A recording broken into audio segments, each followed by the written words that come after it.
Hey, what's going on? Welcome back. How y'all doing? It's your boy AJ Red. I'm back again. With another episode of the AJ Red Show, and I'm back to go over the episode of Married to Medicine. We got to talk about what the fuck went on. They confronted Heavenly last time, and now we gonna see the continuation of the situation of the contestant and Heavenly Asian. Y'all want to chat about it a minute? Of course, y'all already know. If y'all don't, fuck it, y'all know I already do. So, here we go. It's the AJ Red Show, starring me, AJ Red. Make sure you like, share, and subscribe.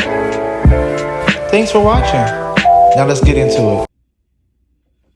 What's going on? And welcome back to another episode of the AJ Red Show. It's me, your boy, AJ Red.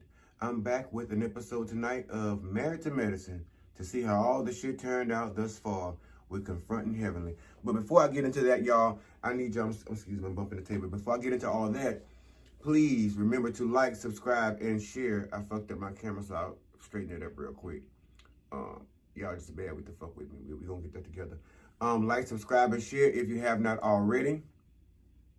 If you already have done so, I appreciate you guys. Like I said, so much more than you can actually even imagine. I feel like, again, I ask a lot of you all, and you guys come through way much more than I expected. So please keep the love coming. Hit those thumbs up buttons. Like, subscribe, and share if you're new to the channel. But getting into Married to Medicine, because y'all shit, a motherfucker is tired. But anyway, jumping right in, they continue from when they confronted Heavenly, with her actions via her YouTube page, how she dogged the ladies and talked about them and their situation. Let me fix my twiggly. I don't know which way it's supposed to go. There we go. It's probably better. But they confronted her about some of her ways, her actions, and the shit that she said about them on her YouTube page. And quite frankly, like I told you all before, if no one else in Contessa's position as a friend, I would have dismissed the fuck out of Heavenly and been done with it. Quad gave her the best option ever in the end. I accept your apology, but in the end, bitch, cross me again as a friend, and I'm going to forgo the friendship. But Heavenly seemed to be a little taken aback about being confronted about by the ladies. But of course, all that key and shit she was doing, I'm pretty sure, like I think Toya or somebody said later on in the episode, it was such a fucking nervous laugh. It made sense as to why. It was a nervous laugh. It wasn't so much as a defense mechanism, somewhat, but most so. I don't want to deal with this. I can't believe y'all did this to me, and I know I did it. I know I'm guilty of this shit. I don't know how to respond to it. And of course, eventually she responded to a half-ass apologies. She entered back in with saying that it was put together by Contessa, and she said ain't nobody but Antoya dumbass, and told Simone, you bitch, all y'all bitches decided to get together and to fuck me on the situation. Now here's where it got real to me. I'm gonna say this. I feel like even in a position, Quad and Simone had words behind it real quick, saying how it wasn't right, and it was best to call her, and have a sit-down dinner or something like that or whatnot or so forth, and discuss it with her about her actions. But y'all have done this shit before with Heavenly. And like I said before, some shit above the surface, laughter is okay. Such as, which I'll get to later, the Halloween party. When Anila and Karen came in, what a name for a man, but Karen came in and played a little joke on Toya and Eugene. But the bottom line is, that kind of shade and funny shit to me was okay. It was funny because everybody thought so when it happened at the Halloween party. But the shit that Heavenly has done to the ladies, it's like a lot of that shit is possibly almost unforgivable. And especially apparently in Contessa's case, because apparently, Contessa shared some intimate details about her marriage to Heavenly. Now let me say this. Heavenly kept going on about how she thought that she and Contessa had the best relationship of all the ladies. Yes, that may have been true, and I do believe her when she said that. I think she felt that way. And so the Contessa, I kind of thought the same thing, going off their interaction on camera and seeing them on vacations and shit like that off camera. But my thing is ultimately this. When you came at this woman's marriage with personal things that you knew could actually destroy her as a person or her marriage as a union or you all as a friendship, had you not stopped to consider that, Heavenly? No, clearly not. But that's just the point. She never stops to think about things and how it can actually hurt other people. And so with this intervention, was it wrong? I still say to this day, fuck no. In my opinion, no, it was not wrong. She needed to have this Frienavention so that she could see the error of her ways. Yes, it may not have been the most tactical, but at the same time, turn that mirror on a bitch real quick. And let me tell you, when you turn the mirror on a motherfucker and let them see themselves, sometimes it gives a good reflection and sometimes a person can turn from that. But sometimes it takes the person to turn the mirror on themselves, on their own damn self, and be willing to do so and deal with the consequences of whatever they see. Half the time they've seen it before in the mirror when you showed it to them, but they just wasn't willing to accept it. So now it's taking them the courage themselves to go on now into their life at some point and confront themselves with some of their actions, some of their behaviors, some of the things that they do to hurt other people or make them not feel so good. And Heavenly is very heavily guilty of that crime. She's one of those girls, yes, she finds a lot of stuff funny. Yes, she finds a lot of comedy and shit. She's usually that fun girl. But she also has limits, and she knows when she has limits when it comes to somebody speaking about Damon, or a man speaking to her and what she sees out of order, where she can address him any way she sees fit. It's like when you have those boundaries and those lines drawn for yourself, bitch, you best believe other people have lines and boundaries also, although sometimes they may not have already verbally expressed that, but some things are just common sense. Bitch, you went to dental school.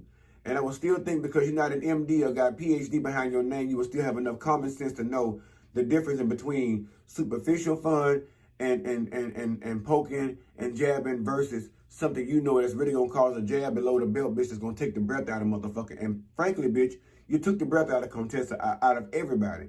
Now, Jackie did go after Heavenly somewhere, in the situation and tried to talk to her about how she felt about it. And then she turned out, Heavenly turned out drama queenish and shit. And basically, in the end, it was decently spoken and I'm paraphrasing again, when she said in so many words, it's one thing to cause pain. It's one thing to maybe not recognize it and, to move forward and not understand how you've hurt someone.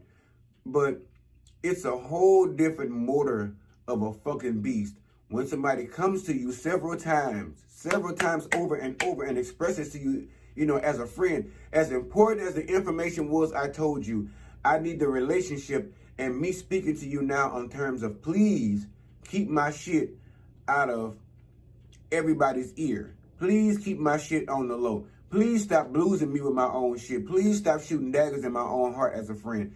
Please stop tearing me down on your social media page. And yet you still stand before these ladies and say, oh, fuck it. It wasn't my real intent to hurt anybody, but at the end of the day, that was hurtful for you all to attack me like that. No, fuck that. You needed a dose of your own medicine. Fuck, every now and again, fuck that, you need a dose of your own fucking medicine. And that's just what the fuck she got. Like I said before, Quad and Simone falling out with their yelling match, and y'all know Simone got a big motherfucking mouth. Them big teeth ain't the only thing she got up in that mouth. That's an old bugle mouth over there. So I understand why Cecil don't even talk loud, because he understands he's going to be out, talk to what the fuck ever the situation is. But Simone and Quad got into a situation because, like I said before, Quad felt as though, like a kneeling dumbass, as Heavenly said, it was the wrong approach. But at the end of the day, it was the wrong approach that Heavenly took as well. And like Contessa said, now say again, she decided after several warnings to act reckless. So, bitch, that gives an open gate for me to act reckless as well. Doesn't justify the situation. And like Jackie said, no, two wrongs don't make a right. But when you have told somebody repetitively, you know, how you feel about something and it's not making you feel good, if they give any ounce of a fuck about your feelings, they're going to try and change that, you know, at some point. And Heavenly doesn't seem to be getting the message. So apparently, I guess the next, other than the Frienavention, was the next best thing was to send a fucking pigeon with a note and probably a tape recorder around his neck, and hopefully he can sing the message to Heavenly where she can get it. Heavenly also spoke about Contessa, you know, at some point being a good friend, but not being such a good friend at this point now, because she's actually confronted with her ways, not just by herself, but with some of the other ladies in the group. Although they didn't agree with some of the tactic, you know, that was taken to get the message across, you know, they're saying that it makes a motherfucker more defensive and all this shit, but who gives a fuck? Contessa's already fed up. She's already defensive behind her own marriage and her own home. And Heavenly started pumping information out there. So yes, I'm sure, again, like I said before, they were really good friends. But Heavenly is, you know, I wouldn't say chipping away at it, but she's like chiseling the fuck out of it with a jackhammer at this point. It's like, you know, come out of that childish ass bullshit that you met daddy in. You know, be a real woman for once, and for a change, and apologize to these ladies, Heavenly, sincerely, and put that shit to rest. Like you did with Quad.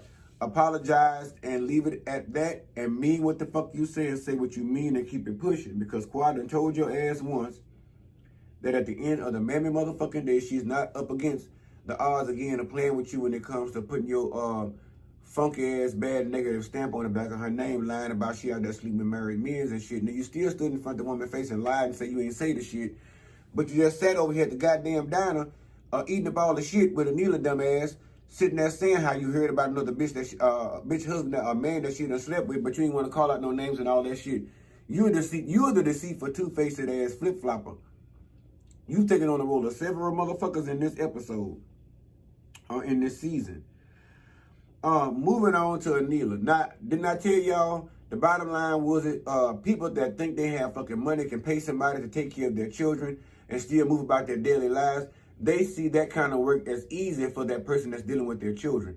But when they motherfucking ass got to wake up to the call, and when I tell you the Folders get the brewing, and the Maxwell house coffee get the brewing on the fucking pot, and they wake the fuck up when people like Miss Gomez, Josephine, Johnny, the fuck out your life and tell you, you know, fuck yourself, and I'm out of here, this bitch, you know, deuces, holla, I'm headed back home. Now you have to deal with your own fucking kids. And you see how, yeah, they may be good kids like her mama say, but at the end of the day, that little boy gets on my nerve. You know, all that hollering and screaming and shit, you rubbing his foot. He is verbal. Don't do all that hollering and shit. That shit don't work for me. Open your mouth and tell me what the problem is. You know, I'm pretty sure with the education they're giving them, going to two separate motherfucking schools, I'm pretty sure it's private and they paying a pretty penny for it. I'm pretty sure he can speak his emotions and enunciate probably fucking better than me on these videos. So at the end of the day, communicate your shit, little boy. But now Anil is understanding all the complications of, you know, actually fuck motherhood. She's saying it's hard to feed the kids breakfast, get them ready for school, get them dressed, drop them out two separate schools. You know, bring them home, pick them up, do homework, cook them, apparently only macaroni and cheese, because apparently that's the only fucking thing she know how to make. And ain't no telling how that comes out over there at the plate, because that looked like to me the shit was overboiled over there. And I'm sure eating some old mushy ass macaroni and cheese. And I'm pretty sure Kieran is probably somewhere ordering something from Bangladesh, a restaurant or something over there. You know, getting that shit DoorDash down to the house, and he upstairs or down in his office, eating that shit while them kids up there eating that Kraft macaroni and cheese up. Well, they got money, so they probably buying Cracker Barrel or something. I don't know. But now she see actually how hard it is to actually raise your own motherfucking kids, and it's not all about a dollar saying, oh, we'll pay you more money. No, that shit didn't work this time. Now you got to get up off your ass to be a mother, and now you got to interview more candidates, you know, to come over there and take care of your children and put it with your kids' bullshit while you think it's an easy job, and you over there being, you know, on blogging and all this other shit. Now she sees she can't have so many hours blogging, you know, putting in time or putting in work. Although I know all this shit is pre-recorded, because apparently they was filming way in fucking October doing a Halloween party, but who knows, because they set the scene for anything over there. Heavenly going back to the house crying to daddy about all the bullshit. Now Heavenly, you know good and fucking well, that's probably how she hooked daddy. He probably a good, he's a good, kind-hearted man, and he's probably very in touch with his emotion and very in tune with his sensitive side. And so he went over there and Buddy done started crying and shit.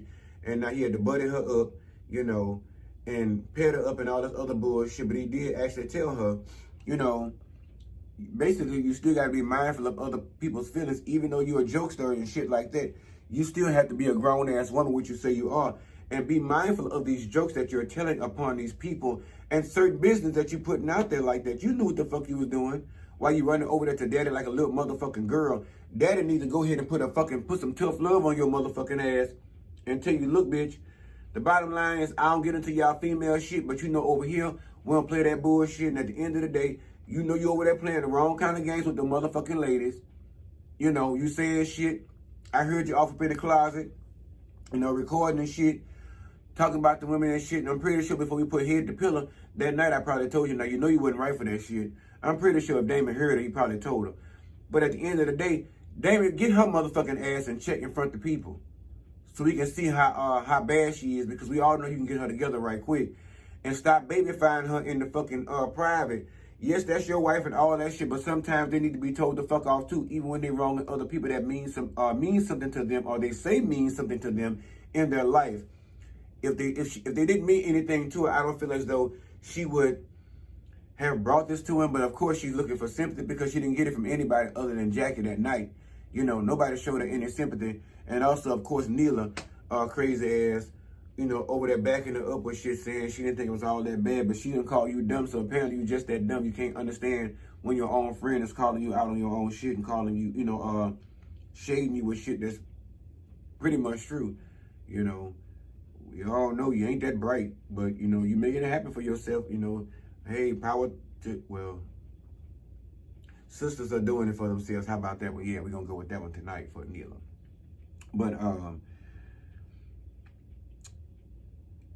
he was exactly right. You know, Damon was exactly right telling, you know, her, you know, you need to consider people's emotions and people's feelings and the shit that you're putting out there, because you're going to have to receive that shit back at some point. Because if you continuously put that kind of shit out there, at some point you're going to have people like Contessa who are going to stand up for themselves and push back, and they're going to commune a group of ladies like Simone and Toya, dumbass, you know, heavenless words, not mine.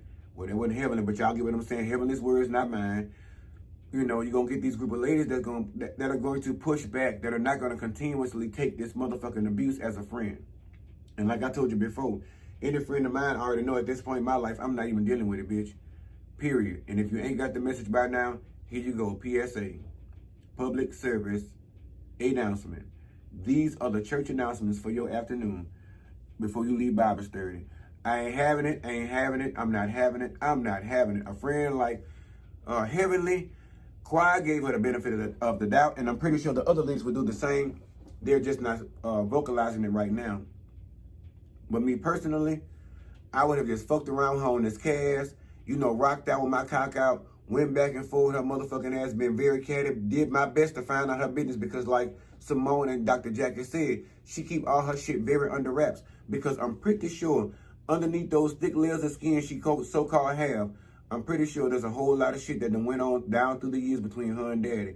But she's not going to tell y'all that. And because Daddy's the caliber of man he is, he's definitely not going to tell you. And Heavenly, super definitely not going to fucking tell you. You ain't going to find out from that mouth or his. You know? So, with that being said, she keeps all of her secrets close to her heart. But y'all be foolish or goddamn enough to keep going down there playing with Heavenly, telling her all y'all motherfucking business. Basically, she ain't got shit on Jackie. She over there holding on to old shit. And Jackie was like, I don't give a fuck, because what she says has no personal meaning in my life. So with that being said, that's how I feel, Jackie, baby. I have ascended to several other levels, and you ain't on one of them, bitch. So I'm looking down at you, telling you, all right, I want to say the message has gotten clear up here, but because you're so far down there, I can't really hear you, and I'm really not trying to. So, bitch, keep yelling from the other side of the mountain, or down below, down there in the valley, because while I'm on the mountaintops listening, but not really listening, you know, seeing your lips work, but not giving a fuck what's coming out of it, letting it play no part in my life. I feel you on that, Dr. Jackie. The Halloween party, let me get this shit the fuck out the way on the road. The Halloween party, like I said, it was some kind of funny. It took a me pink to see Anila and her husband ride up there in that fucking U-Haul. In that U-Haul with them outfits on, with they, they outfits to be movers and shit. And they pulled up and called for Eugene and Toya to come the fuck out there to the front yard of the roller rink. So, they wanted to help them move to their next place because, as y'all know, the shit was funny. That was good shade. That was funny shade. It ain't no secret they stay fucking moving. And Toya made a joke about her flipping houses. Maybe that should be your side hustle so you can bring some more motherfucking money in so you can help Eugene out. Go get your real estate license since you're not doing nothing else and go flip them houses instead of flipping your own all the time. And help bring some more money down into the table so y'all stay in the black. And don't go back over there in the red. But anyway, for some reason, the shit was funny to me. It tickled everybody, honestly. It tickled the fuck out of, Cease and them. Everybody was laughing and, tickled about it. And at some level, almost Toya, but I guess she had to stand up for her man because he felt some kind of way, y'all. This really pissed Eugene the fuck off. I've never seen Eugene actually get mad and actually vocalize it, especially in the male side of the community with the husbands. And when I tell you he went in to singe Karen's ass, I don't think that was funny because me and you was in a good place last year when the women wasn't. Do you think we in a good place? Was in a good place? Am I right? He says, I still think we're in a good place, Karen said. I don't, Eugene said. He felt some kind of way, but at the end of the day, like heaven, let's say, you mad with your wife, you're not mad with me, honey. Take that up with your wife because your wife got you moving every motherfucking 6 months up under a year. From a rent house to a bought house to a rent house to a bought house that y'all ain't get to pay for, but y'all got to flip that motherfucker, still make enough money up off of it to probably help keep y'all in the black. So yes, keep that real estate license going for Toya. But anyway, Eugene, you need to chill the fuck out. I've never seen you this heated. You need to go find your therapy session. Chill out. You need to go ahead and apologize to Karen because yes, y'all don't usually get in the women's shit. But at the end of the day, that was funny. As him getting into that, it wasn't no real dark shade. It wasn't nothing that we ain't seen before. It's not anything we don't know about you and tell you that y'all, y'all move every 6 to 9 motherfucking months on lease, rent, buying, or what the fuck ever y'all be doing. So that's no secret. So I don't understand why you got upset about that, Eugene. So you really need to back down from that. It made no sense to actually be heated. You made so big a deal out of it. So Toya went over and pulled Anila to the side.